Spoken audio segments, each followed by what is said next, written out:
will grow from your remains.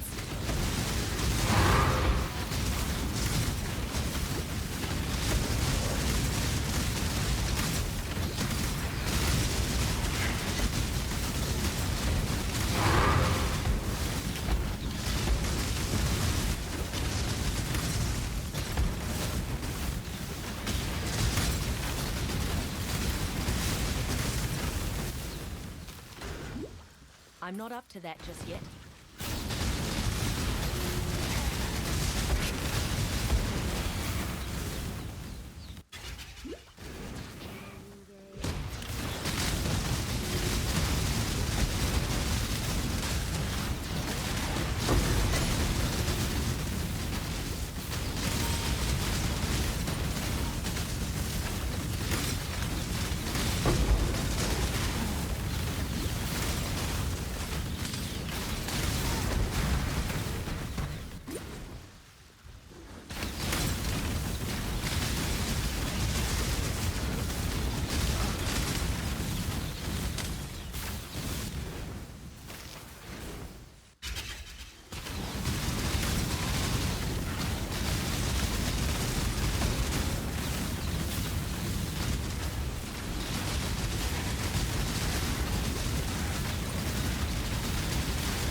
Hello and welcome to day 3 of Settlers League Reign of Arrows Warden. We are currently at level 92. Mapping has been going great. We have finished the Atlas, as you can see from the lovely set from the Kirex Pass, and I will share with you some tips and tricks, upgrade paths, and how this build is progressing.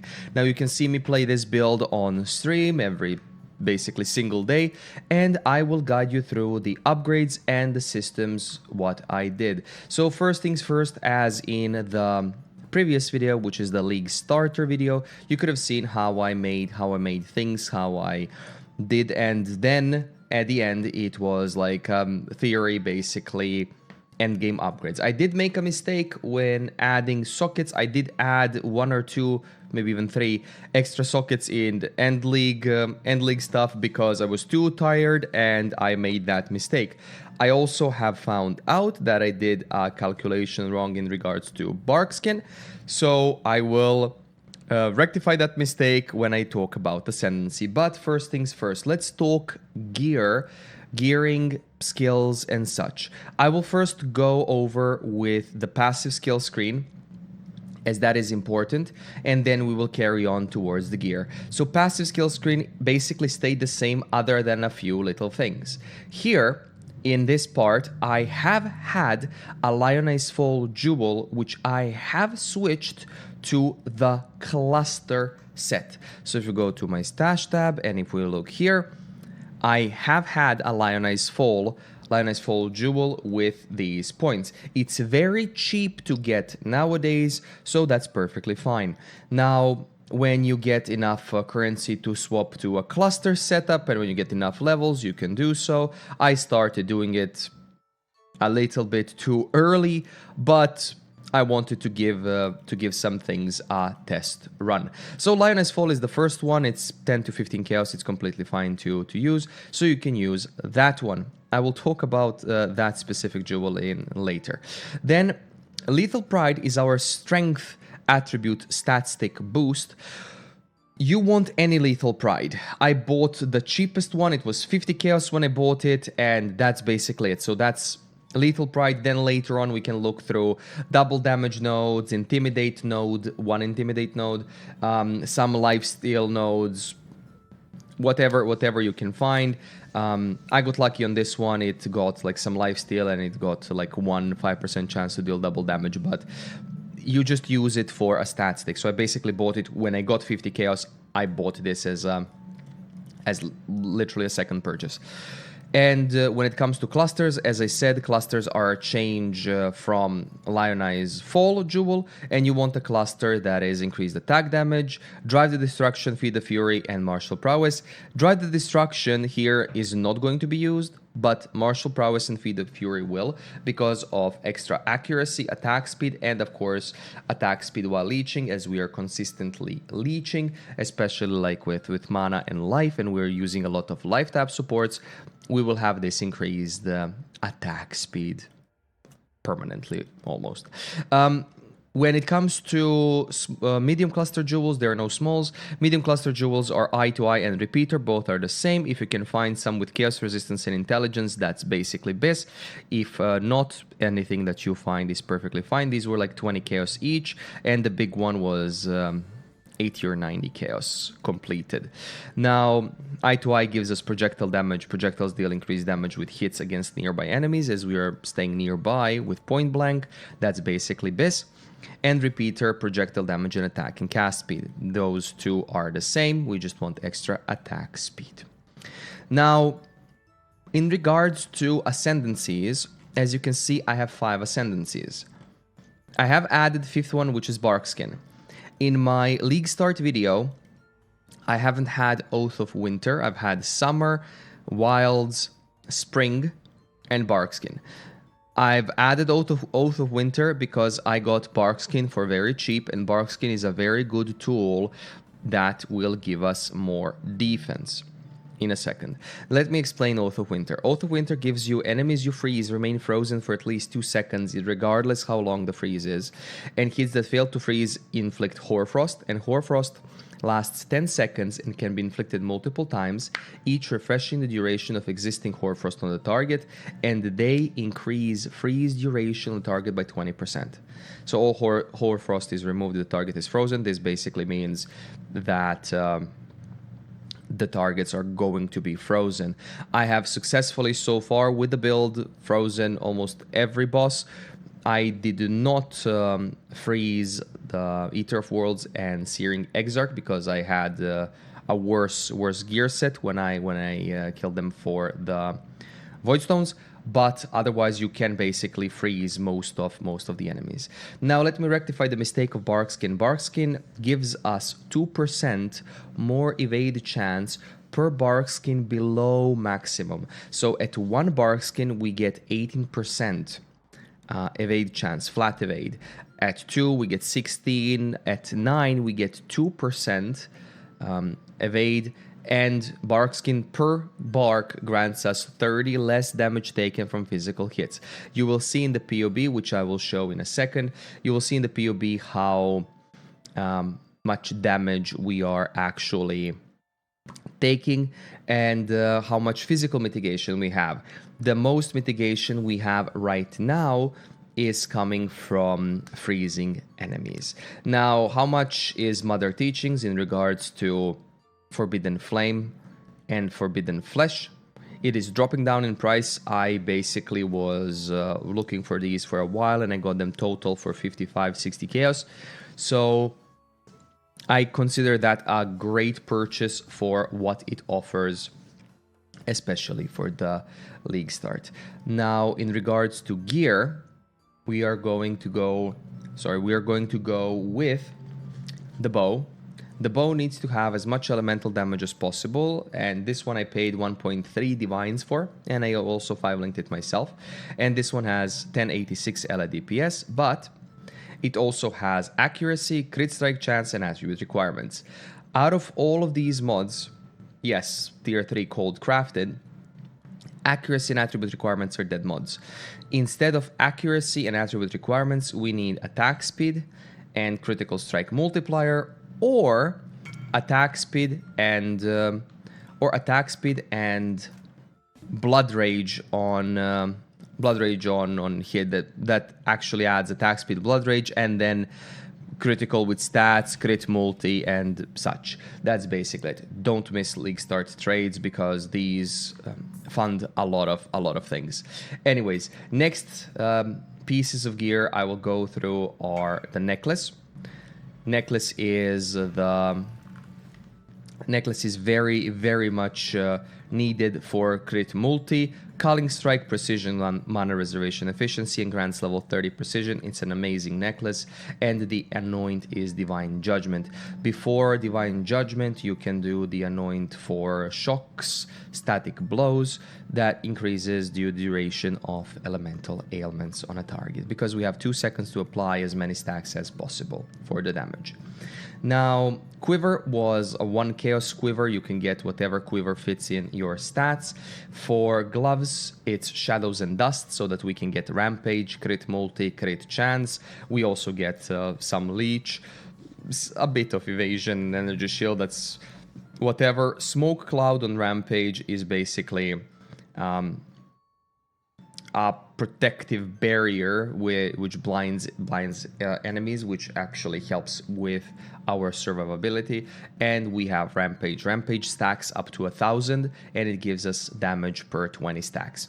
Now, Unholy Might is completely irrelevant, grants 100% of physical damage converted to Chaos, and chance to apply Withered. We don't do Chaos, we are just Fizz, we have very low Fizz. Negligent, so that doesn't matter at all.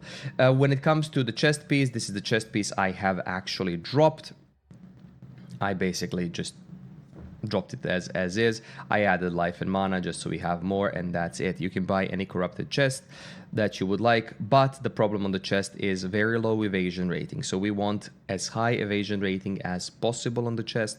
Now, question is, will Hyri's Ire work for the build? Yes, it will work for the build. However, due to the amount of uniques that we have, you might want to actually see and look at resistances in comparison to everything, because one way how we can get chaos resistance is on the chest piece, so that's important. Now, when it comes to boots I have paid a divine for to get like chaos res, life, fire cold, movement speed.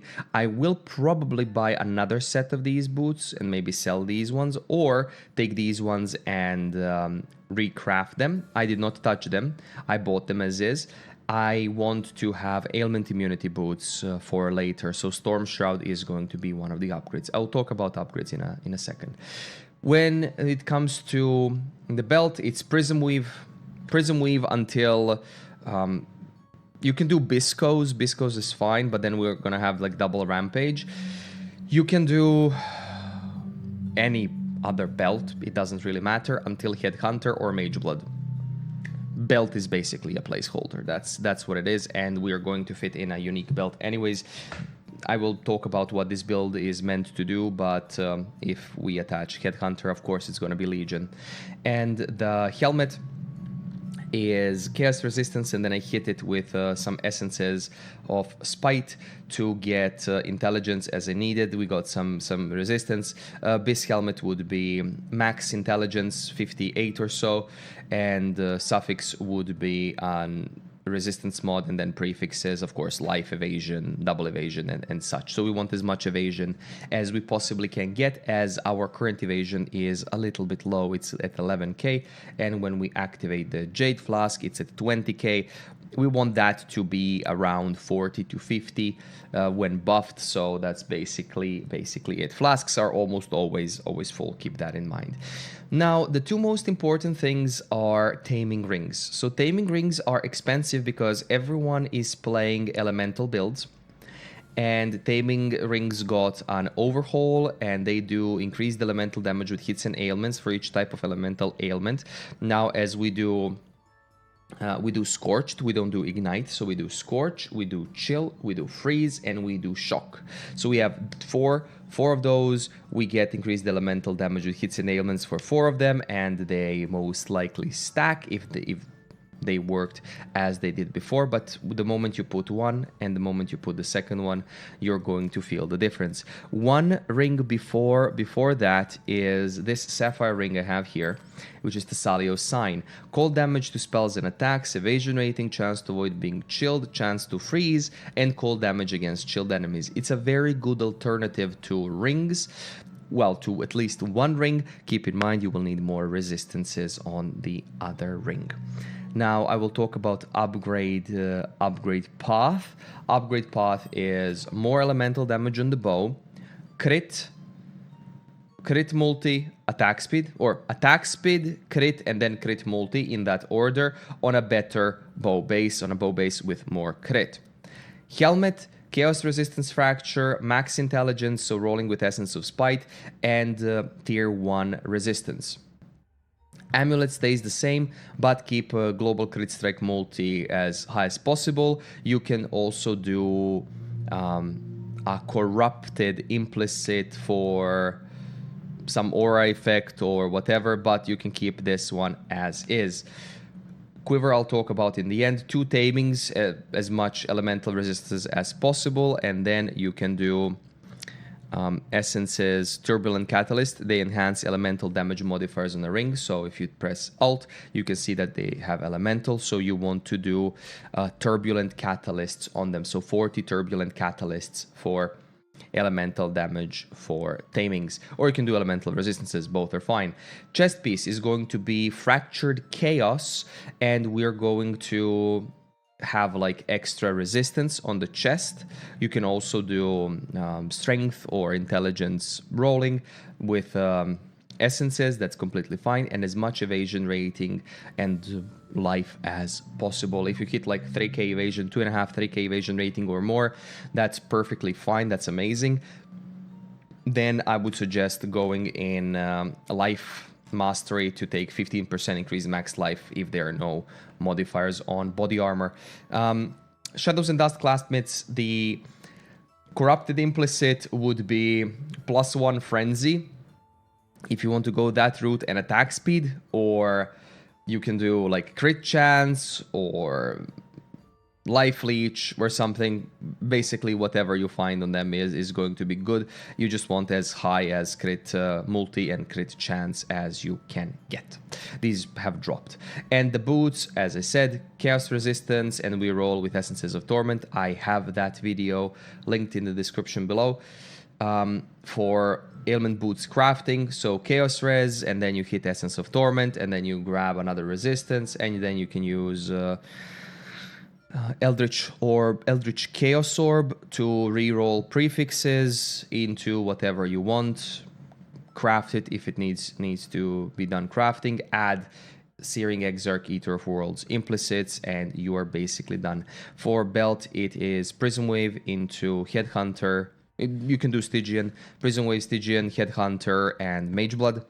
Flasks are Instant Flask with Bleeding, Jade Flask with Flask Charge on crit evasion, Quartz Flask phasing, very important.